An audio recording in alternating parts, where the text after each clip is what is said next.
विश्व गुरु क्लासेस में आप सबका हार्दिक स्वागत है। आज की क्लास में हम लोग सबसे पहले पढ़ेंगे प्रणोद और दाब क्या होता है। तो देखिए, जैसे मान लेते हैं कि ये एक सतह है, इसका कुछ क्षेत्रफल होगा। इसका मान लेते हैं कि जो क्षेत्रफल है वो है कैपिटल ए के बराबर। इस सतह पर हमने लंबवत बल लगाया, कितना, F। यहां पर जो गौर करने वाली बात है वो है सतह पर लगाया गया लंबवत बल। तो ये जो सतह है इसका क्षेत्रफल कितना है, A, और इस पर जो हमने लंबवत बल लगाया वो है F। तो ये जो बल F है इसी को हम कहते हैं प्रणोद। इसी को हम कहते हैं प्रणोद। इसको हम अंग्रेजी में बोलते हैं थ्रस्ट। तो प्रणोद का मतलब होता है किसी सतह के लंबवत लगने वाला बल।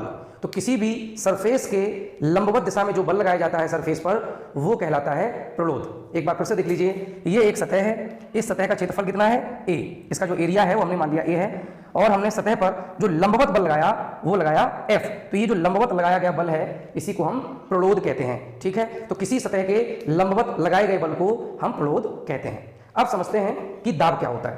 तो देखिएगा, ये जो बल है F वो सतह पर लग रहा है और सतह का क्षेत्रफल कितना है, A के बराबर। यानी कि A क्षेत्रफल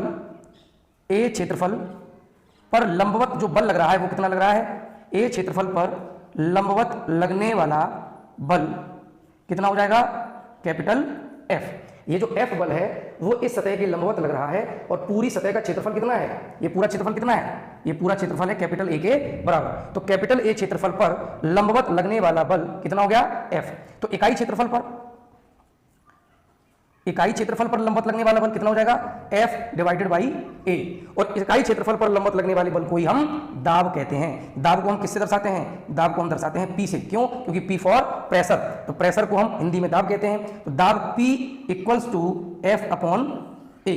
तो दाब क्या होता है, किसी भी सतह के इकाई क्षेत्रफल पर लंबवत लगने वाले बल को हम दाब कहते हैं। यहां पर देखिए, लंबवत बल कितना है, F है। कितने क्षेत्रफल पर है, A क्षेत्रफल पर है। तो पूरे A क्षेत्रफल पर लंबवत लगने वाला बल F। तो इकाई क्षेत्रफल पर F डिवाइडेड बाई A हो जाएगा, और इसी को हम क्या कहते हैं, दाब। तो दाब बराबर हो जाएगा F डिवाइडेड बाई A। ठीक है, तो इकाई मतलब यहाँ पे मैंने आपको कई बार बोला है कि जिस पद्धति में आप अपना सवाल लगा रहे हैं उसी पद्धति में आपको मात्रक ले लेना है। जैसे यहाँ पर क्षेत्रफल का मात्रक हम लोग SI सिस्टम यानी MKS पद्धति में क्या लेते हैं, मीटर स्क्वायर यानी वर्ग मीटर। तो यहाँ पे इकाई क्षेत्रफल से मतलब हो गया 1 वर्ग मीटर क्षेत्रफल पर लंबवत लगने वाले बल को हम दाब कहते हैं। अब देखिए दाब का मात्रक क्या होगा। तो देखिए ये लिखा है F और नीचे क्या है, A। तो जो दाब का मात्रक होगा, F का मात्रक क्या है, न्यूटन डिवाइडेड बाई A का मात्रक क्या है, मीटर स्क्वायर। तो जो दाब का मात्रक हो जाएगा वो हो जाएगा न्यूटन पर मीटर स्क्वायर। इसी को हम कहते हैं पास्कल। क्या कहते हैं, पास्कल। तो पास्कल या न्यूटन पर मीटर स्क्वायर, ये हो जाता है दाब का मात्रक। एक बात और बता दें कि दाब जो होती है वो एक अदिश राशि होती है, यानी दाब की कोई एक निश्चित दिशा नहीं होती है, दाब अनिश्चित दिशा में फैलता है। इसीलिए हम दाब को कैसी राशि कहेंगे, अदिश राशि। तो किसी सतह के लंबवत लगने वाले बल को हम प्रणोद कहते हैं, थ्रस्ट कहते हैं। किसी सतह के इकाई क्षेत्रफल पर लंबवत लगने वाले बल को हम दाब कहेंगे, यानी उस सतह पर लगने वाला दाब। तो दाब हो जाएगा P equals to F divided by A। बल का मात्रक न्यूटन और एरिया इन क्षेत्रफल का मात्रक होता है मीटर का स्क्वायर। तो न्यूटन पर मीटर स्क्वायर, ये हो गया दाब का मात्रक। इसी को हम कहते हैं पास्कल। दाब कैसी राशि है, अदिश राशि है। अब आप अदिश राशि है इसको आप ऐसे ही समझ सकते हैं कि अगर हम क्या करते हैं कि एक गुब्बारा होता है, गुब्बारे में हम क्या भरते हैं, हवा भरते हैं। तो देखिए हवा हम ऐसे, जो हवा फूकेंगे वो तो हम इस डायरेक्शन में फूकेंगे, लेकिन क्या होगा, ये गुब्बारा सभी दिशाओं में बराबर बराबर फूल जाता है, यानी दाब जो होता है वो सभी दिशाओं में फैल जाता है। तो दाब एक अदिश राशि। अब हम लोग समझेंगे दाब के उदाहरण, ठीक है ना, कि दैनिक जीवन में ऐसे कौन कौन से व्यवहारिक प्रयोग हैं जिनमें हमें ये दाब का प्रयोग देखने को मिलता है। तो देखिएगा, अभी हमने पढ़ा कि दाब P इक्वल्स टू होता है F डिवाइडेड बाई A। यहाँ F है क्या, F हो गया सतह के लंबवत लगने वाला बल। A क्या है, A है सतह का वह क्षेत्रफल जिस पर बल आरोपित हो रहा है। यहाँ पर समझेंगे, अगर हम बल को क्या मान लें, नियत मान लें, यानी जो बल हमने लगाया है सतह पर वो नियत है, अर्थात कांस्टेंट है, उसका मान निश्चित है। उस स्थिति में क्या होगा, जो P होगा वो अनुक्रमानुपाती होगा 1 डिवाइडेड बाई A के, यानी कि जो दाब होगा वो सतह के क्षेत्रफल के व्युत्क्रमानुपाती हो जाएगा।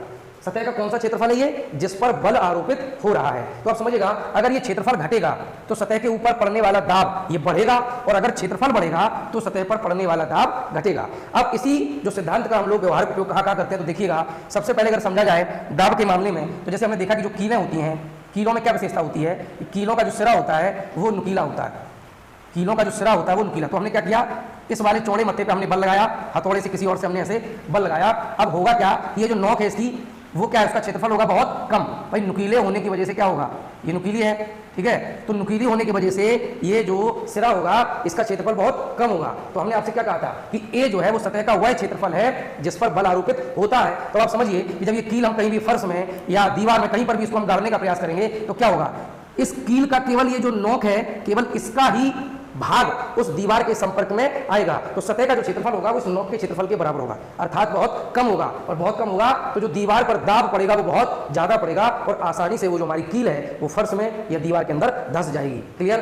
और क्या एग्जाम्पल होता है, आप लोगों ने देखा है कि जो चाकू होता है, चाकू की धार कैसी होती है, जो चाकू की धार होती है वो बहुत पतली होती है। अब देखिए अगर हम बात करें धार की, तो धार अगर इसकी मोटी होगी तो मोटी धार होने का मतलब क्या हुआ कि ए बढ़ जाएगा, और ए बढ़ जाएगा तो पी यानी कि दाब घट जाएगा। तो जो सब्जी वगैरह हम काटते हैं वो आसानी से नहीं कटेंगी। ये धार जितनी पतली होगी क्षेत्रफल का मान उतना कम हो जाएगा और दाब का मान उतना ही बढ़ जाएगा। ठीक, ऐसे ही हम लोग जब खड़े होते हैं कहीं पर भी तो क्या होता है, अगर हम एक पैर पर खड़े हो जाएंगे तो हमारे पूरे शरीर का जो भार है, देखिए भार क्या है, पृथ्वी द्वारा लगाया गया गुरुत्वाकर्षण बल। तो जो भार है वो भी तो एक बल है जो कहाँ आरोपित होता है, पृथ्वी की सतह के लंबवत। ठीक ना। तो अगर हम दोनों पैरों पर खड़े हैं तो जो क्षेत्रफल पृथ्वी का हमारे संपर्क में है, यानी जिस पर बल आरोपित हो रहा है, वो हमारे दोनों तलवों के क्षेत्रफल के बराबर होगा। लेकिन अगर क्या करते हैं, हम एक तलवे पर खड़े हो जाते हैं तो अब वो क्षेत्रफल घट जाएगा तो दाब बढ़ जाएगा, यानी क्षेत्रफल आधा होगा तो दाब दोगुना हो जाएगा। ऐसे आपने देखा होगा कि जो बड़े बड़े वाहन होते हैं जैसे कि ट्रक है या बस है, तो उसमें आपने देखा होगा कि पीछे की साइड में दो दो पहिए जुड़े होते हैं एक साथ। वो दो पहिए क्यों जुड़े होते हैं, क्योंकि जब दो पहिए जुड़े होंगे तो क्या होगा, जो संपर्क सतह का क्षेत्रफल है, यानी जितनी जो सड़क है, जितनी सड़क उन टायरों के संपर्क में आएगी वो क्षेत्रफल बढ़ जाएगा, और क्षेत्रफल बढ़ेगा तो सड़क पर पड़ने वाला दाब घट जाएगा। यानी जो ट्रक होते हैं वो लोड लेकर के जा रहे हैं, सामान को लाद करके जा रहे हैं, तो उस सामान का जो भार है वो सड़क पर नीचे को पड़ेगा, लंबवत पड़ेगा। तो क्या होगा, अगर चार टायर लगे होंगे तो क्षेत्रफल बढ़ जाएगा और दाब घट जाएगा, तो सड़क धंसने से बच जाएगी। अगर एक एक टायर लगा होगा तो क्षेत्रफल कम होने के कारण दाब बहुत ज्यादा होगा और वहां पर सड़क धंस सकती है। ठीक है ना। तो ये भी एक तरीका होता है। और भी आपने देखा, जैसे आजकल आपने देखा होगा कि जो महंगी कारें आती हैं उनके टायर भी बड़ा चौड़े चौड़े आते हैं। उसका कारण भी यही है, चौड़े टायर मतलब सड़क और टायर के बीच में संपर्क क्षेत्रफल बढ़ेगा, क्षेत्रफल बढ़ेगा तो दाब घटेगा। ठीक है ना। तो ये हो गए दाब के उदाहरण। अब बात करते हैं तरल में दाब। तो सबसे पहले देखिए, हमने पढ़ा है कि कोई भी जो पदार्थ होता है, कोई भी जो पदार्थ होता है वो तीन अवस्थाओं में पाया जाता है। कौन कौन वो अवस्थाएं होती हैं, ठोस, द्रव और गैस। द्रव और गैस अवस्था को हम कहते हैं तरल। क्यों कहते हैं, क्योंकि तरल का मतलब होता है ऐसा पदार्थ जो बह सके, ऐसा पदार्थ जो बह सके उसे हम कहेंगे तरल, फ्लूइड, FLUID। तो तरल से मतलब होता है वह पदार्थ जो बह सकता है, जो बह जाता है, उसे हम तरल कहते हैं। अब यहां पर बात आती है कि द्रव को तो हमने बहते देखा है, तो द्रव जो होता है वो एक दिशा में बहने लगता है, लेकिन जो गैसें होती हैं वो सभी दिशाओं में क्या होता है, बह जाती हैं। इसका मतलब अगर आप क्या करेंगे, कहीं पर गैस को थोड़ा, कहीं गैस का रिसाव कर दीजिए। मान लीजिए कहीं किसी कैन में आपने गैस को भर रखा है, या मान लीजिए गैस का सिलेंडर होता है रसोई घर में, ठीक है। अगर आप क्या करते हैं, उसमें से थोड़ी सी गैस निकाल देते हैं, तो वो गैस जो निकलेगी वो सभी दिशाओं में क्या होगा, गतिमान होकर के फैल जाएगी। ठीक है ना। जबकि जो द्रव होगा वो सभी दिशाओं में गति नहीं करेगा, वो उस दिशा में गति करेगा जिस साइड तल नीचा होगा, यानी ऊंचे तल से नीचे तल की ओर। लेकिन हाँ, ये कंफर्म है कि चाहे द्रव हो चाहे गैस हो, ये दोनों ही बह जाते हैं और इसीलिए हम कहते हैं तरल। अब देखिए ठोसों में दाब अभी हमने पढ़ लिया है, क्या कि कोई सतह है, सतह पर यदि लंबवत बल लगाया जाता है तो क्या होता है, उस सतह पर एक प्रलोद लगता है, और इकाई क्षेत्रफल पर लंबवत लगने वाले जो प्रलोद होता है, इकाई क्षेत्रफल पर लगने वाले प्रलोद को हम, अब यहां पर बात कर रहे हैं द्रव और गैस की। तो देखिए, जैसे मान लेते हैं कि ये एक बर्तन है, ये एक बर्तन है और इस बर्तन में द्रव भरा हुआ है, इस बर्तन में द्रव भरा हुआ है। हम जानते हैं कि ये जो द्रव के कण होते हैं वो लगातार अनियमित गति करते हैं। द्रव के कण कैसी गति करते हैं, अनियमित गति, यानी उनकी न तो गति की दिशा निश्चित होती है, ठीक है, और ना इनकी चाल निश्चित होती है। अनियमित चाल से ये गति करते रहते हैं, और अनियमित गति करने के कारण क्या होता है, ये जो द्रव के कण होते हैं वो इस बर्तन की दीवारों पर टकराते रहते हैं। यानी बर्तन की दीवार, जैसे ये बर्तन की दीवार है तो ये द्रव का कण आया, यहाँ से टकरा गया, ठीक है ना। तो इस तरह से ये जो द्रव के कण होते हैं वो अनियमित गति करते हैं बर्तन के अंदर, जिसके कारण बर्तन की दीवारों पर ये कण लगातार टकराते रहते हैं, और इसी टक्कर के कारण कणों के द्वारा दीवारों पर एक बल आरोपित होता है। और अभी हमने आपको बताया कि किसी सतह के इकाई क्षेत्रफल पर लंबवत लगने वाले बल को हम दाब कहते हैं। तो इसी बल के कारण बर्तन की दीवारों पर एक दाब आरोपित हो जाता है। एक बार फिर से बताता हूं, जैसे मान लीजिए ये एक कोई टंकी है, टंकी में हमने पानी को भर रखा है, पानी यानी द्रव हो गया। इसमें क्या होगा, जो पानी के कण होंगे वो अनियमित गति करेंगे। अनियमित गति में क्या होगा, जो कण होंगे वो टंकी की जो तली होगी उससे भी टकराएंगे, जो आसपास की दीवारें होंगी उनसे भी लगातार टकराएंगे। टकराने का मतलब है जब टकराएंगे तो कण क्या करेंगे, दीवार पर एक बल आरोपित करेंगे और इकाई क्षेत्रफल पर लंबवत लगने वाले बल को हम दाब कहते हैं। तो इसी बल के कारण दीवारों पर, तली पर एक दाब आरोपित होगा जो कहलाएगा उस द्रव का दाब। तो ये बात थी द्रव की। ऐसी गैसों की अगर हम बात करें तो गैसें किसी बंद सिलेंडर में रखी जाती हैं, गैसें किसी बंद सिलेंडर में रखी जाती हैं। तो क्या होगा, जो गैसों के कण होते हैं वो तो और भी ज्यादा अनिश्चित और अनियमित गति करते हैं, जिसके कारण क्या होगा, ये कण लगातार पूरे बर्तन में गति करते रहते हैं और इन दीवारों से क्या होता है, टकराते रहते हैं। इसी टक्कर के कारण दीवारों पर एक बल आरोपित होगा और इस बल के कारण दीवारों पर एक दाब आरोपित होगा। तो ये हो गया गैस का दाब, यानी द्रव और गैस दोनों ही जिस बर्तन में भरे जाते हैं उस बर्तन की दीवारों पर दाब आरोपित करते हैं। इसका एक प्रायोगिक प्रदर्शन भी कर सकते हैं। जैसे मान लेते हैं कि ये एक टंकी है और टंकी में क्या भरा हुआ है, पानी भरा हुआ है, ठीक है। तो क्या हो रहा होगा, इसके जो कण होंगे वो हर जगह बर्तन की दीवारों पर दाब लगा रहे होंगे। अब यहाँ पर हम क्या करते हैं, थोड़ा सा टंकी में छेद कर देते हैं, तो ये क्या होगा, ये इस तरीके से द्रव निकलना शुरू हो जाएगा। द्रव का बाहर निकलना ये क्या प्रमाणित करता है, ये प्रमाणित करता है कि ये जो कण थे ना वो लगातार क्या कर रहे थे, टंकी पर दाब डाल रहे थे और जैसे ही यहाँ पे जगह मिली इस दाब के कारण ये कण जो है बाहर आने शुरू हो जाते हैं, ठीक है। तो द्रव और गैस दोनों ही दाब डालते हैं। अब द्रव के दाब में आप देखेंगे कि जैसे जैसे आप नीचे की ओर आएंगे, यानी अगर ये छेद हम कहाँ करें, टंकी में यहाँ करेंगे नीचे, तो ये धार जो कि वो ज्यादा दूर गिरेगी, ठीक है। और अगर यहाँ पे छेद करेंगे तो ये धार कम दूर गिरेगी, थोड़ा कम दूर तक जाएगी, और यहाँ पे करेंगे तो और भी कम दूर तक जाएगी। मतलब क्या हुआ इसका, सीधी सी बात है, आप जितना गहराई में जाएंगे उतना ज्यादा दाब बढ़ता चला जाएगा। देखिए दाब है क्या, इकाई क्षेत्रफल पर लंबवत लगने वाला बल। अब ये द्रव में बल कहां से आता है, तो आप सोचेगा ये टंकी है, जैसे अब टंकी में क्या भरा हुआ, पूरे में ये पानी भरा हुआ है मान लो, तो पानी में क्या होगा, पानी में भी तो भार होगा, पानी में भी तो भार है। इस भार के कारण ये पानी लगातार कहां आने का प्रयास करेगा, नीचे की ओर आने का प्रयास करेगा। तो नीचे की ओर आप देखेंगे तो नीचे की ओर जो है वो ज्यादा भार है और यहाँ पे भार कम है, यानी सबसे ज्यादा दाब कहां पड़ेगा, इस बर्तन की तली पर। आप जैसे जैसे ऊपर आएंगे वैसे वैसे दाब कम होता चला जाएगा। तो जैसे जैसे आप नीचे की ओर आएंगे, तली पर आएंगे, तो यहाँ दाब बढ़ता जाएगा और ऊपर की ओर दाब घटता जाएगा। तो इसीलिए जो बांध बनाए जाते हैं पानी को रोकने के लिए, उनमें भी क्या होता है, बांध की जो दीवारें होती हैं ना वो नीचे की साइड कैसी बनाई जाती हैं, नीचे की साइड मोटी बनाई जाती हैं और ऊपर की साइड पतली बनाई जाती हैं। कारण क्या है, यही कारण है, ठीक है, कि ऊपर की तरफ क्या होगा, ऊपर की तरफ दाब कम होगा और नीचे दाब सबसे ज्यादा होगा। तो यहाँ दीवारों का मजबूत होना ज्यादा जरूरी है ऊपर की अपेक्षा। तो नीचे जो दीवार बनाई जाती है वो बहुत मोटी बनाई जाती है और ऊपर की दीवार अपेक्षाकृत समझते हैं। देखिए होता क्या है, जैसे मान लेते हैं कि ये द्रव भरा हुआ है, यहाँ पर क्या भरा हुआ है, द्रव भरा हुआ है, कोई तालाब है या किसी बर्तन में मान लो द्रव भर लिया हमने, ये मान लीजिए कोई बर्तन है। अब क्या होगा, इसमें कोई वस्तु हमने इस द्रव में छोड़ दी, तो ये वस्तु या तो पूरी तरह से इस द्रव में डूब जाएगी या आंशिक रूप से डूब जाएगी। आंशिक रूप से का तात्पर्य है इसका कुछ हिस्सा डूब जाएगा और ये तैरती रहेगी, यानी ये वस्तु या तो तैरेगी या डूब जाएगी।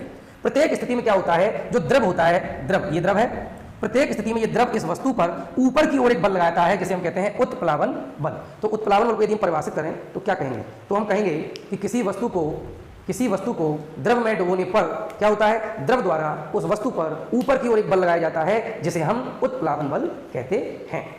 किसी वस्तु को द्रव में डुबोने पर द्रव द्वारा उस वस्तु पर ऊपर की ओर एक बल लगाया जाता है जिसे हम उत्प्लावन बल कहते हैं। तो ये तो हो गया उत्प्लावन बल। इसी उत्प्लावन बल के कारण क्या होता है, देखिए जैसे मान लेते हैं ये वस्तु है, तो वस्तु का भार कहाँ होगा, नीचे की ओर होगा, उत्प्लावन बल कहाँ होगा, ऊपर की ओर होगा। अगर भार और उत्प्लावन बल, भार मतलब हो गया पृथ्वी द्वारा उस वस्तु पर लगाया गया गुरुत्वाकर्षण बल, तो यदि पृथ्वी द्वारा लगाया गया गुरुत्वाकर्षण बल और द्रव द्वारा ऊपर की ओर लगाया गया बल समान है, तो उस कंडीशन में क्या होगा, उस कंडीशन में इसका परिणामी बल हो जाएगा शून्य और ये जो वस्तु होगी वो द्रव में आराम से तैरती रहेगी।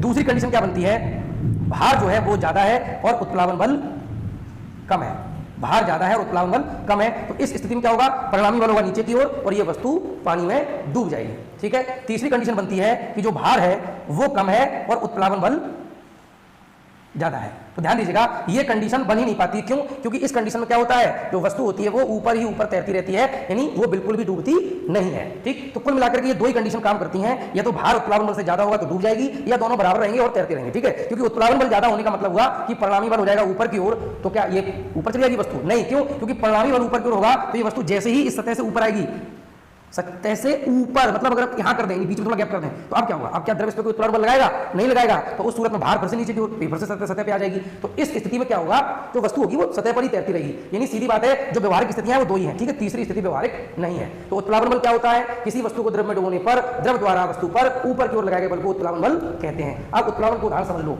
लोहे की कील का डूबना, आप लोगों ने देखा ना, लोहे की कील को अगर पानी छोड़ो तो डूब जाती है, क्यों, क्योंकि उस समय लोहे की कील का भार ज्यादा है और लोहे की कील पर लगने वाला उत्प्लावन बल कम है, कील डूब जाएगी, ठीक है।